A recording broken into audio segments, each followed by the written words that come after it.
Hey y'all, it's Nina Kelly. So, I don't know if anybody's noticed, but I put out a few little short videos and it's saying like Xana, Ashley, and then it'll say like Xana, Linda Lane, Ashley, Lindsay Lane. Now, I made a video that's talking about Ashley was a very significant person in Brian Koberger's life. Um, they enjoyed the same drug together. I mean, I've said it in the other video. They got high together, and that's just me being me. And I am a meth head, clean 20 for 12 years. So, I mean, I am in no way judging anybody because I am a recovering drug addict. I lost my son to IV meth use, so I know the drug game and the drug life. So in no way am I disparaging anybody for that. So, but when I was researching Ashley, it sort of threw me for a loop how much her and Xana favored. But then when I read that her house was on Lindsay Lane, I was like, what? Lindsay Lane? Like Linda Lane? Lindsay Lane? And of course, I'll be the first one to say, and I always say, I'm probably being a conspiracy theorist and putting it together when it's not supposed to be together. And that's fine. That's what we do. You know, I'll never claim to be the one to solve this murder. I'll never be the one that says, oh, look, I found something nobody else found. I've only been doing this since January.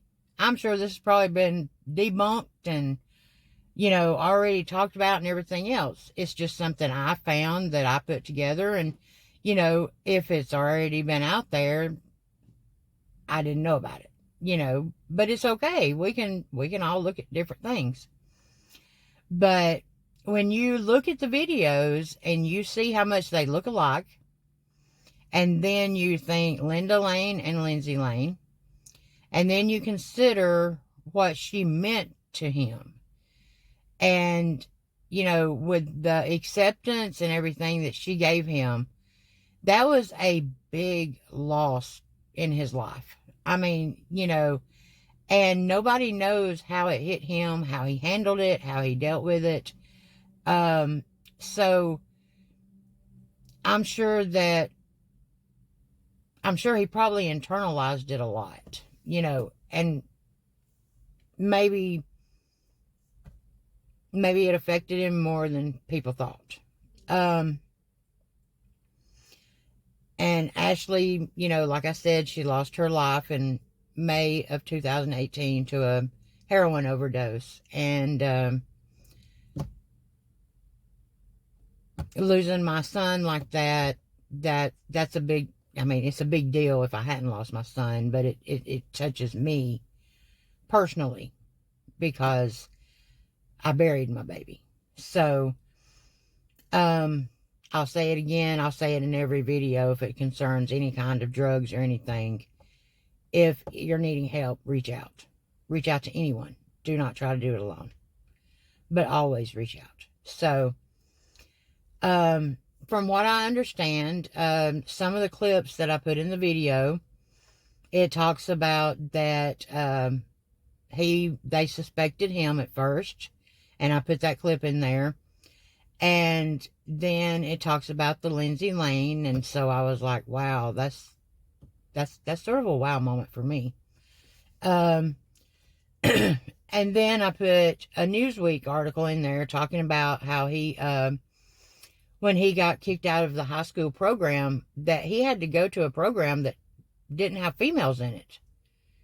And to me, that was a major deal. I had never heard that they wouldn't let him be in a program with females, and that's a Newsweek it's in there. I didn't just make it up, and, so then, I think I put in there, there's a picture of a book and then the underlining, of it and everything. And the reason that I had to do the video with all the little clips is because everything I do is just on my cell phone. And luckily for me, my recovery platform is on TikTok. So to make those little like 1 minute videos or stuff like that, where you clip all the pictures together and stuff like that, I can do that because that's what I learned on TikTok. But with me only having my cell phone, I don't use StreamYard. I don't use anything like that. It's me sitting right here on my cell phone in my little holder talking to y'all. And so I was like, how am I going to show all this and tell what I need to tell? So the only way I could figure out to do it was to make that first video with all the little clippings, and then come back and try to remember everything that I put in there. And but at his parents' house, they said that they found a book that was open to page 118, and it was highlighted. And I have been in Sigmund Freud therapy for 2 weeks now, going through every Sigmund Freud book on page 118, looking and seeing, like what was going on at that time, what I thought he might have underlined. I am in no kind of way saying that is what it was. I'm saying that what I thought was ironic about it was a Freud, but it wasn't Sigmund Freud. And I went with Sigmund Freud because he's a huge Sigmund Freud fan. And come to find out, what I found in my research was an Anne Freud book. And on page 118 is talking about how criticism, and stuff like that can be internalized, and then it has to be externalized. And I was like, wow, that's sort of in the lines of maybe where I'm going with this. So maybe it might not have been in line with where he went, but it was in line with where I went. And it made a lot of sense to me. And then they said that they found a picture. It was a man's mind. And so then the picture that's in my video is what's on a man's mind. And then I think I put some clips in there about where they talk about that it was a personal attack and stuff like that. So what I'm going to talk to you about tonight is, I know that it has been said and proven, well, I'm not going to say proven because we haven't gone to trial. But even the prosecution has said no stalking. So I'm not going to go with stalking, okay? But my thing is Brian Koberger, with him being a huge Sigmund Freud fan and practicing Darwinism and being a libertarian, the ego is a major, major thing in those areas of study, And what I found in my research was talking about ego depletion, and I mean, it was like really, really deep stuff, And I sat there and I thought about it, and the other clips that I put in there is the timeline of when everything started going wrong for him at WSU, And I mean, I think his first offense, if I'm correct, was like the last part of September, And so then the last part of October, I think he received a letter, an email saying that, he wasn't, like meeting their standards, we'll just say. And so you've got him at WSU. He feels like everything is crumbling down because he's losing his teacher's assistants. When he loses that, he loses his college, everything's just coming down around him. And so he's already in what I researched and what Sigmund Freud, and, I was going along the research that followed Brian Koberger's I don't want to say thoughts because I could never be in his thoughts. I can't be in anybody's thoughts. I guess what he followed, what he studied, as far as Sigmund Freud, Darwinism, libertarian, that kind of stuff. That's where my research led me was, what's called ego depletion. And from what I read, ego depletion, it keeps you grounded. It keeps you it's your self-control. Basically, that's what it is, And that when a person goes into ego depletion, that it literally won't, they can't sleep because their mind won't shut off. They will change their diet. And I thought, man, did he eat a steak? Because, and I'm not making that as a joke. I'm just saying that everybody wants to talk about how he didn't sleep or anything. And here comes the narcotics. But could him not sleeping be from ego depletion, where he's feeling like a failure and he's feeling like he's mucked everything up and everything's crashing in his life? And so he's in this ego depletion. So he's not sleeping. He's messed his diet up. His brain's going 90 to nothing, and one day he's walking down the sidewalk on campus and he runs up on Xana. And, to me, if I'm in that state of mind and I had a past trauma that affected me that maybe I hadn't dealt with all the way, or I had, swept it under the rug, or, just went on and thought, okay, I'm good. And then I look up and there's the love of my life that I lost to a heroin addiction. And, he had already lost her once due to her being a lesbian. That's the reason that she wasn't with Brian Koberger, is she left for a girl. So there's you an ego buster right there. No man wants to be left for a woman. I know. I'm a lesbian. Sorry, but anyway. Maybe I shouldn't have said that. But no, I am who I am. Never mind. Anyway, but what I'm saying is, he's already had the ego buster. He's already, tried to get her to go to rehab, and when she didn't go to rehab, she overdosed, so he's dealing with that. And then he looks up and he looks at Xana. And Xana could possibly be at WSU because that's where her sister was. Of course she would go visit, And so maybe that put him in a tailspin, And again, I will say 100 times, I am in no kind of way saying that he did this. No kind of way. Everybody puts theories out there. Everybody puts ideas out there.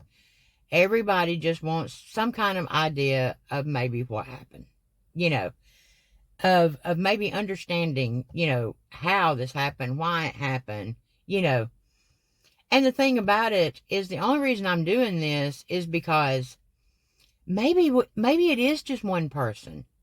Maybe it's just one person that was at the end of his rope in this ego depletion, spiraling downhill, that he got hit with one shot that put him over the edge. Maybe that's what this is. Maybe there's no conspiracies.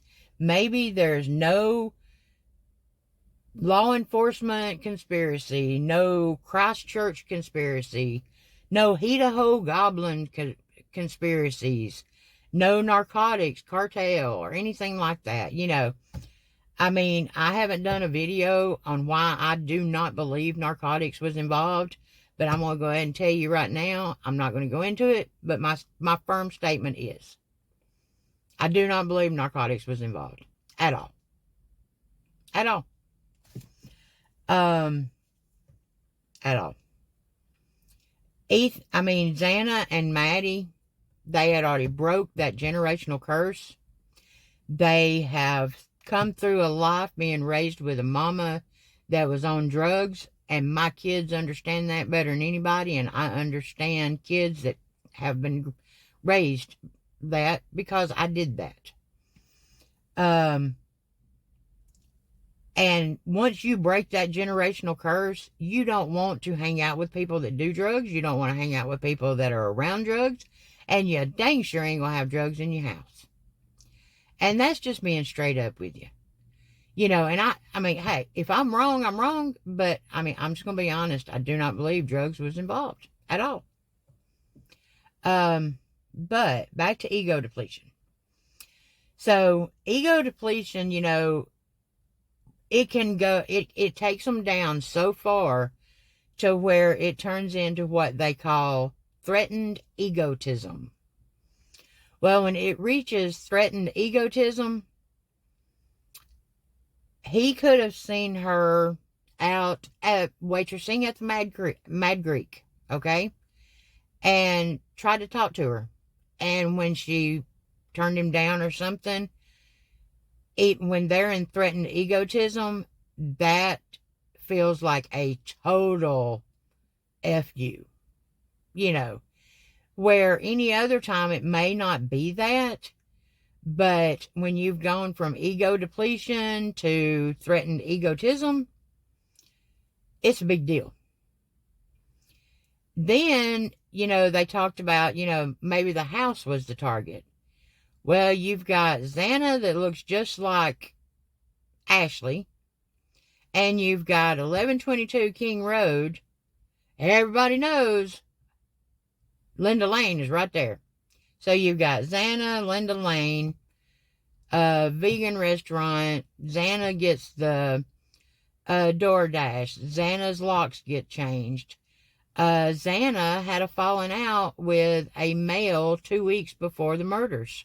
Her dad said that, but everybody just assumed that it was one of the frat boys because of all the fighting and everything going through with the, you know, frat boys.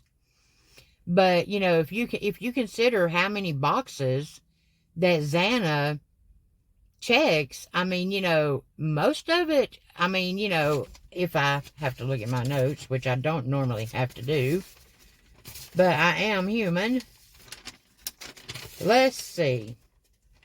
Xana's sister attended WSU. She worked at Mad Greek. Her dad fixed her lock. The DoorDash was to Xana. We've already talked about the altercation with the male 2 weeks before it. And then her aunt, and I have it in the video, her aunt posted a Facebook stating that Xana was the target. And so just saying that if Xana was the target, you know, if you look at Xana and you look at Ashley, and then Lindsay Lane and Linda Lane, and ego depletion and threatened egotism, and maybe where his mindset was at the time, y'all let me know. Let me know if I'm crazy. Because I mean, I know I'm crazy, but, you know, let me know in the comments what you think. I can't say yay or nay. I wasn't there. I will never accuse anybody. I only do research and looking up stuff and, you know, just doing that. I've only been doing it since January. So, but anyway, I'm Nina Kelly. Thank you. And, I'm hoping for the next video, I'll talk about how I think it was done, because another thing is going to shock you. I think Bethany and Dylan are completely innocent. I do. I think they're completely innocent. I've thought it ever since I started working on this.